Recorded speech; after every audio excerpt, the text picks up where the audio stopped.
Cesvēnes vārds visnotaļ saistās ar tās arhitektonisko pērli ar Cesvēnes pili, taču šobrīd šeit tiek atjaunota vēl kāda ēka. Tas ir Smēdes nams, kas noteikti iekaros cilvēku mīlestību. Šī būs otrā vasara, kopš Smēdes namā saimnieko Diānas Druvaskalns 3 bērnu ģimene, kura ēku iegādājās ar mērķi to saglābt. Par šo ēku, man liekas, varētu uzrakstīt grāmatas un stāstus un raidījumus.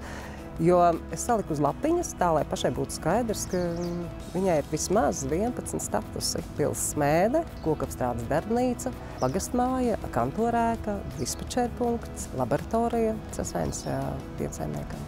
Nu, un šobrīd šī vieta tiek radīta, kur būt kopā. Un, ja man izdosies, es būšu priecīga stāstīt par Latvijas kalējiem. Tas nekas, kas neesmu kalējis. Es par viņiem varu stāstīt, un viņa nemaz nav daudz Latvijā.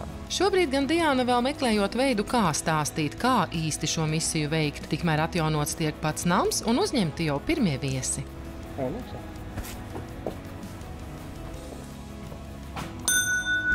Nu šeit mēs cepam pankūkas un sapņus. Savukārt šī telpā ir gods sadots mājas dvēselītai Sikspārnīšiem un Laimes pakals ārka, kur varam stāstīt savus sapņus.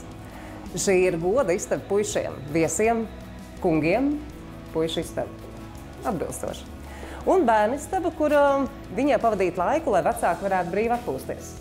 Tas ir tāds pārdesmit sekundžu izskrējiens cauri ēkai, taču Diānas sirds un domas ir tik ļoti šai visā iekšā, ka par savu ieceri viņa varētu stāstīt stundām. Arī to, ka naudiņa jumta nomaiņai tiek gādāta cepjot pankūkas gan šeit, gan izbraukuma pasākumos. Šis gads sākās ar neparastu moto maini pankūkas pret jumtu. Es labprātāk dodu nekā ņemu, un pankūks ir veids, kā es varu cilvēkiem stāstīt par šo ēku. Pankūks ir veids, kā pie manis atbraukt vienkārši. Vienalga, vai tu esi ar Olmi, vai tu esi ar mazbērnu, vai tu esi ar bērnu, vai tu esi ar draugiem, vai tu esi ar otro pusīti, vai tu esi ar draudzeni. Tu vienkārši vari atbraukt un baudīt situāciju, apstākļus. Nu, ja tev patīk.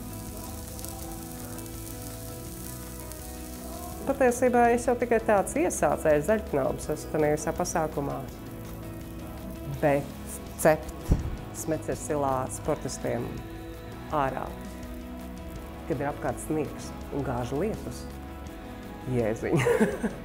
Un pankūkas ir tikai viens no soļiem Smēdes nama nākotnē. Lai radītu pamatīgu stāstu par šo unikālo vietu, Diāna aicina ikvienu dalīties vēstures liecībās un rakstīt arī savas leģendas. Savukārt atbildot par to, kā tad rīdzinieks sajūtas laukos, viņa neviļus atklāja savu dziļāko būtību, prasmi būt laimīgai it visā, kur esi. Es esmu šeit, es dievinu, man ļoti patīk. Es daru tā uz 1000%. Un es esmu Rīgā, un man reāli patīk. Un es baudēju pilā. Nu tā pīstam. Es braucu uz laukiem, kas ir Lielvārdē. Un man arī patīk. Man patīk tur, kur ir mana ģimene, man tur ir labi. Sandra Zariņa, Inders Krieviņš, Mārtiņš Svitka, RED TV.